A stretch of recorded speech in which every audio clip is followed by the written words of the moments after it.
Mga kababayan nating nakatatanda, lalo na sa mga edad 60 pataas at tumatanggap ng SSS or GSIS pensyon. Makinig kayong mabuti dahil may napakahalagang balita ako na siguradong may epekto sa buwan ng pensyon ninyo ngayong Enero 2026. Hindi ito basta ordinaryong announcement lang. May mga bagong patakaran na ipinatupad, may mga pagbabago sa schedule ng payout, at higit sa lahat may dagdag na halagang 4,500 na sinimula ng ipamigay. Ang nakakabahala lang, marami sa ating mga seniors ang hindi pa alam ang tungkol dito. Nakakalungkot isipin na marami sa ating mga matatanda na dapat ay nakakatanggap ng benepisyong ito ay hindi nila nakukuha dahil lang sa kakulangan ng impormasyon o hindi sila updated sa mga bagong sistema. Kaya naman narito ako ngayon para ipaliwanag ng malinaw. Parang nagkukwentuhan lang tayo sa kusina habang umiinom ng kape. Gusto kong maintindihan ninyo ng buo ang mga dapat ninyong malaman para hindi kayo malugay o madelay ang natatanggap ninyo buwan-buwan.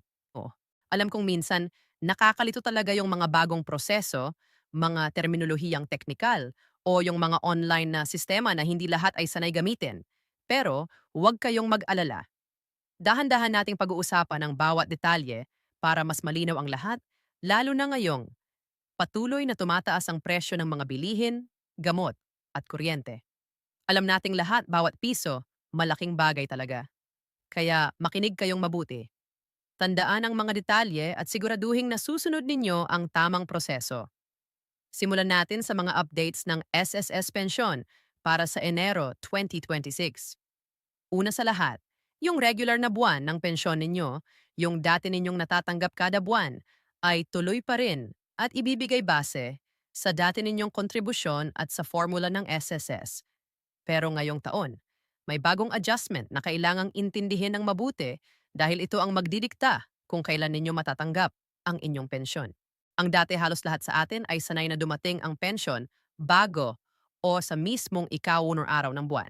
Pero dahil sa bagong banking system integration ng SSS, binago na nila ang sistema ng payout. Ngayon, may tatlong batch na nag-release depende kung saan naka-enroll ang account ninyo. Kung naka-Union Bank kayo at naka-direct deposit, kayo ang kabilang sa unang batch na kadalasang natatanggap sa pagitan ng Enero 1 hanggang 3. Para naman sa mga naka-enroll sa ibang bangko or payment channels tulad ng Bayad Center or ML Kualer, kayo ay kabilang sa ikalawang batch na karaniwang may payout mula Enero 7 hanggang 10. Samantalang ikatlong batch para sa mga kumukuha ng pension over the counter or sa mga remittance partners ay nakatakda hanggang Enero 15. Kaya kung hindi pa dumarating ang pension ninyo, pagsapit ng ika-10, huwag agad magpanik. Baka kabilang lang kayo sa second or third batch. I-check muna kung ano ang payment method na nakarehistro sa inyo bago mag-alala. Ngayon, ang pinakaimportanteng bahagi, yung Special Pension Adjustment SPA na may halagang 4,500. Hindi ito para sa lahat kaya kailangang malinaw kung sino ang kwalipikado. Ang OR 1,500 ay isang beses lang na dagdag at ibinibigay sa mga retiradong miyembro na may tiyak na bilang ng taon ng kontribusyon at mababang buwan ng pensyon. Ito ay para sa mga seniors na tumatanggap ng regular pension mula 3,000 hanggang 5,000. Kapag lumagpas sa halagang iyon ang pensyon ninyo, malamang hindi kayo kabilang. Pero kung nasa pagitan kayo ng 3,500 hanggang 8,800 at may higit 20 taon ng kontribusyon, malaki ang tsansang pasok kayo sa kwalipikadong listahan. Ang maganda rito, hindi na kailangang mag-apply pa. Automatic na tinutukoy ng SSS system kung sino ang pasok sa criteria. Kung sakaling kwalipikado kayo, makikita ninyo ito bilang hiwalay na deposito o dagdag na halaga sa inyong regular na pensyon ngayong Enero. Ang problema, maraming nakatatanda ang hindi alam na may ganitong adjustment, kaya hindi nila nasusuri kung pumasok na ba ang dagdag. Kaya ito ang payo ko. Kung may online banking kayo, mag-login at i-check kung may bagong deposit na pumasok. Kung over-the-counter naman kayo kumukuha, tingnan ninyong mabuti ang breakdown ng resibo o slip para makita kung kasama na yung 40,500. Ngayong malinaw na tayo sa SSS, lumipat naman tayo sa GSS updates para sa mga retiradong galing sa gobyerno. Tuloy pa rin ang dati ninyong regular payout schedule, pero ngayong 2026, nagkaroon sila ng mga bagong system improvements para mapabilis ang proseso. Dati kapag may mga adjustments o pagbabago sa cost of living allowance o tinatawag na COLA, inaabot ng ilang buwan bago ninyo makita sa pension ninyo. Pero ngayong taon, meron ng automated adjustment system. Ibig sabihin, Anumang increase o correction ay agad ninyo makikita sa loob ng parehong buwan.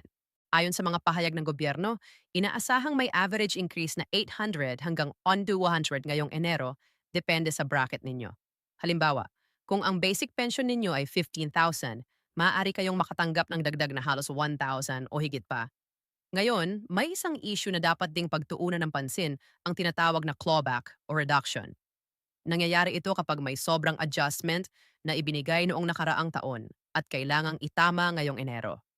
Kaya posibleng mapansin ninyo na mas mababa ang matatanggap ngayong buwan kumpara noong Disyembre. Kung ganito ang sitwasyon, huwag mabibigla o matataranta. Ang dapat ninyong gawin ay pumunta sa GSIS office o tumawag sa kanilang hotline para humingi ng paliwanag at detalye ng computation. Karapatan ninyong malaman kung bakit nabawasan at kung hanggang kailan ito mananatili bago bumalik sa normal. Pag-usapan naman natin ngayon ang tungkol sa buwis o tax implications ng inyong mga pensyon dahil madalas itong hindi napapansin ng marami pero napakahalaga nitong maintindihan. Sa Pilipinas, ang SSS at GSIS pension ay karaniwang hindi pinapatawan ng buwis. Ibig sabihin yung buwan-buwan ninyong natatanggap na pensyon ay tax-free. Pero tandaan ninyo, may mga pagkakataon na pwedeng magkaroon ng tax obligation, lalo na kung kayo ay may ibang pinagkukunan ng kita bukod sa pensyon. Halimbawa, kung meron kayong paupang bahay o apartment, may kinikita sa maliit na negosyo o kumikita sa dividends o part-time work. At kapag pinagsama-sama ang lahat ng kita ninyo, kasama ang pensyon, ay lumalagpas sa 250,000 kada taon. Doon papasok ang tax responsibility ninyo. Maraming seniors ang hindi aware dito kaya nagugulat na lang kapag may notice mula sa BIR. Kaya ang pinaka-practical na hakbang, kung may iba pa kayong pinagkakakitaan, kumonsulta kayo sa accountant or diretsong pumunta sa BIR para humingi ng gabay. Huwag ninyong hintaying lumaki ang problema o magkaroon ng penalties. Simple lang. Kapag malinaw sa inyo kung ano ang taxable at ano ang hindi, mas madali ninyong mapoprotektahan ang inyong pensyon. Ngayon, magandang balita rin dahil patuloy pa rin ang senior citizen discounts sa iba't ibang establishments gaya ng mga botika, restaurants at grocery stores. Pero siguraduhin lang na updated ang senior citizen ID ninyo. Kung expired na, mag-renew agad ngayong Enero sa barangay para hindi na kayo mahirapan sa mga susunod na buwan. Tandaan, malaking tulong ang discount, lalo na sa mga gamot at pangunahing pangangailangan. Ngayon naman, pag-usapan natin ang mga praktikal na paraan para hindi maantala o mawala ang inyong pensyon. Marami sa ating mga kababayan ang nagkakaroon ng problema sa pension release, hindi dahil sa system error, kundi dahil sa mga simpleng administrative issues. Kaya ito ang mga dapat tandaan. Una, laging i-update ang inyong contact information sa SSS o GSIS. Kapag nagpalit kayo ng address, numero ng telepono, o email, ipaalam agad sa opisina. Kapag luma ang contact details ninyo, hindi kayo maaabot ng mga abiso tungkol sa mga special payments, adjustments, or renewal requirements. Pangalawa, kung naka-enroll kayo sa direct deposit, regular ninyong i-check ang bank account ninyo. Tiyakin na active pa ito at hindi dormant. Kasi kapag walang galaw ang account sa matagal na panahon, minsan ay nadidisconnecta ito. At kapag nagpadala ng pensyon ng SSS or GSIS, bumabalik ang pera sa kanila. Kapag nangyari yan, tatagal bago ma-process ulit ang release. Pangatlo, kung kaya ninyo mag-enroll sa online portal ng SSS o GSIS. Naiintindihan kong hindi lahat sa ating mga seniors ay sanay sa teknolohiya, pero pwede ninyong ipagawa ito sa anak o apo ninyo. Kapag naka-online account na kayo, makikita ninyo agad ang history ng inyong pensyon, mga pending transactions at anumang adjustments na ina-apply sa inyo. Mas madali ninyong mamomonitor ang lahat. Pang-apat, mag-submit ng Certificate of Life o Proof of Existence kada 6 na buwan. Ito ay isang requirement ng SSS at GSIS para tuloy-tuloy ang pension ninyo. Marami na kasing pension ang nahinto dahil nakalimutan lang mag-submit nito at pagdating sa restoration, inaabot pa ng buwan. Mas mabuti ng maagap kaysa mahuli. Ngayon, puntahan naman natin ang mga paraan para mapalago at masulit ninyo ang inyong pension income.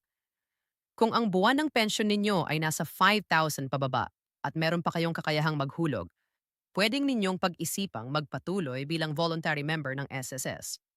Alam ko, iniisip ng iba, retirado na ako. Bakit pa ako mag-contribute? Pero kung kayo ay nasa edad 60 hanggang 65 pa lang at kaya pa ninyong maghulog ng kahit maliit na halaga buwan-buwan, halimbawa 500, may posibilidad na tumaas ang pensyon ninyo sa hinaharap ng 800 hanggang 1,000. Kaya kung may kaunting extra, magandang konsiderasyon ito. Pangalawa, kung kayo ay tumatanggap ng 13th month pension benefit mula sa GSIS, huwag agad ubusin sa pamasko o regalo. Subukan ninyong itabi ang kahit 30% hanggang 50% nito bilang emergency fund. Madalas kasi pagkatapos ng Disyembre, maraming seniors ang nauubusan ng pondo pagsapit ng Pebrero o Marso. Kapag may nakatabing pondo, hindi kayo mabibigla sa biglang gastos tulad ng gamot o bayarin sa ospital. Pangatlo, gamitin ng buo ang mga benepisyong para sa inyo bilang senior. May PhilHealth coverage kayo na pwedeng gamitin sa ospital. May discount sa gamot at may mga programa mula sa DSWD na maaari ninyong salihan para sa dagdag na tulong pinansyal. Kung hindi ninyo alam kung paano mag-apply, pumunta sa inyong barangay or sa DSWD office, libre magtanong at baka may benepisyo pala kayong hindi pa nakukuha. Ngayon naman, pag-usapan natin ang mga payo bago pumunta sa SSL o GSIS office. Alam nating madalas mahaba ang pila at mabagal ang proseso. Kaya importante na handa kayo bago umalis ng bahay. Una, pumunta ng maaga. Kung kaya ninyo, nasa opisina na kayo bago magbukas ng 8 ARYM. Mas kaunti pa ang tao at mas mabilis ang serbisyo sa umaga. Pangalawa, dalhin ang lahat ng dokumentong kakailanganin. Kung hindi ninyo alam kung ano ang eksaktong requirements, tumawag muna sa hotline bago pumunta. Mas mabuting kumpleto ang dala kaysa pabalik-balik. Pangatlo, kung kayo ay may sakit, problema sa paglakad o may PWD ID, huwag kalimutang dalhin ito para makagamit ng priority lane. Karapatan ninyo ito bilang senior citizen. Pang-apat, kung maaari magdala ng anak o apo para matutulong sa pag-aasikaso, sila na ang pipila o maghahatid ng papeles habang kayo ay nakaupo sa waiting area. Huwag ninyong pahirapan ang sarili ninyo. Gamitin ang tulong ng pamilya kung available. Ngayon naman, gusto kong ibahagi sa inyo ang ilan pang mga benepisyong madalas hindi alam ng karamihan sa ating mga seniors pero karapatan ninyong makuha. Unang-una, kung kayo ay SSS pensioner at ang inyong asawa ay dating miyembro ng GSIS na pumanaw na o kabaliktaran, pwede kayong mag-apply sa survivor's benefit mula sa kabilang ahensya. Maraming nakatatanda ang hindi nakakaalam nito, pero maaari kayong makatanggap ng karagdagang pensyon kung pasok kayo sa requirements. Kaya kung may ganitong sitwasyon sa inyong pamilya, huwag palampasin. Magtanong sa opisina ng SSS o GSIS para malaman ang proseso. Pangalawa, kung kayo ay dating miyembro ng Pag-ibig Fund, huwag kalimutang i-check kung may loyalty card benefit kayo. Maaaring magamit ito sa mga loan or emergency assistance. Marami sa ating mga retirees ang may mga benepisyong naiwan at hindi na-claim dahil hindi nila alam na may karapatan pa pala silang mag-avail. Simple lang ang kailangan. Pumunta lang sa pinakamalapit na Pag-ibig branch at itanong kung may existing record pa kayo. Pangatlo, may burial benefit din mula sa SSS na nagkakahalaga ng 20,000 hanggang 40,000 depende sa dami ng kontribusyon. Mahalaga na ipaalam ninyo ito sa inyong pamilya para kung sakaling may mangyari agad nilang maklaim ang benepisyo. Tandaan, kailangan itong i-file sa loob ng itinakdang panahon, kaya dapat alam ng mga anak o tagapagmana ninyo ang tamang proseso. Sa lahat ng ito malinaw ang mensahe. Karapatan ninyo ang mga benepisyong ito dahil pinaghirapan ninyo ang bawat hulog, bawat taon ng serbisyo at bawat sakripisyo. Kaya huwag kayong matakot magtanong o mag-follow up. Huwag kayong mahihiya dahil hindi ito pabor. Ito ay karapatan ninyo bilang mamamayan at senior citizen. Ngayong Enero 2026, maraming pagbabago at oportunidad para sa ating mga pensioners. Pero para matiyak na hindi kayo napag-iiwanan, siguraduhin na updated ang records ninyo, nasusunod ang mga requirements at nababantayan ninyo ang inyong account. Kung may kailangang lakarin, mag-schedule agad. Kung may deadline, huwag hintaying abutin ng huli. At kung kailangan ng tulong, huwag mahiyang humingi ng assistance sa inyong pamilya or sa opisina ng SSL or GSIS mismo. Tandaan ninyo, sa dami ng taon ng pagtatrabaho at paghihirap ninyo para sa pamilya, deserve ninyo ang maayos, ligtas, at maginhawang retirement. Hindi lang ito tungkol sa pera, kundi sa kapayapaan ng isip na alam ninyong nakukuha ninyo ang lahat ng dapat para sa inyo. Ngayon, gusto kong ipaalala rin ang kahalagahan ng kalusugan at seguridad. Kahit gaano kalaki ang pensyon o mga benepisyo, kung hindi aalagaan ang katawan, mauuwi rin sa gastusin sa gamot at ospital. Kaya habang tinatanggap ninyo ang inyong pensyon, unahin pa rin ang health checkups, tamang pagkain at sapat na pahinga. Ang pera ay maaaring kitain o hintayin, pero ang kalusugan mahirap palitan. Sa panahon ngayon na mabilis ang pagbabago, sa sistema lalo na sa digital platforms ng SS at GSIS, huwag kayong matakot matuto. Pwede kayong humingi ng tulong sa mga anak o apo para turuan kayong mag-navigate ng online portals. Kapag marunong na kayong mag-login, makikita ninyo agad ang status ng pension, history ng contributions, at mga announcements tungkol sa adjustments. Mas madali na ang proseso at mas iwas sa pila. Kung minsan naman ay nakakaramdam kayo ng panghihina o pagod sa pag-aasikaso ng mga dokumento, tandaan ninyo na hindi kailangang kayo lang ang kumilos. Ang pamilya ninyo ay dapat katuwang ninyo sa lahat ng ito. Hilingin ninyo ang tulong nila sa pag-check ng schedule, pag-fill out ng forms o pagpunta sa opisina kung kinakailangan. At sa mga anak o apo na nakikinig ngayon, tandaan ninyo, ang mga pensyon na ito ay bunga ng mahabang taon ng sakripisyo ng inyong mga magulang at lolo't lola. Suportahan ninyo sila sa pag-asikaso ng kanilang mga benepisyo at siguraduhing alam ninyo kung ano ang dapat nilang matanggap. Sa huli mga mahal kong kababayan, gusto kong iparating ang isang simpleng paalala. Ang pensyon at mga benepisyo ninyo ay hindi regalo. Ito ay bunga ng inyong sipag at tiyaga. Kaya siguraduhin na bawat sentimong para sa inyo ay natatanggap ninyo ng buo at sa tamang oras. Huwag hayaang masayang ang pagkakataon o madelay dahil lang sa kakulangan ng impormasyon.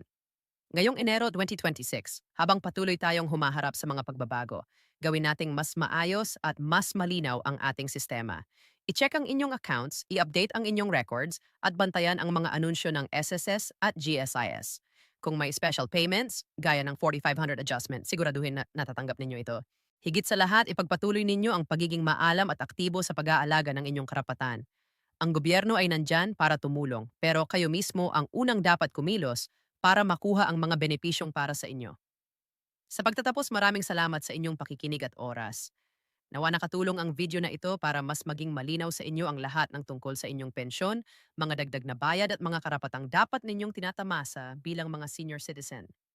Sana'y manatili kayong malakas, masigla at mapayapa. Ingatan ninyo ang inyong kalusugan at alagaan din ang inyong kinabukasan. Mabuhay ang ating mga seniors at mabuhay tayong lahat.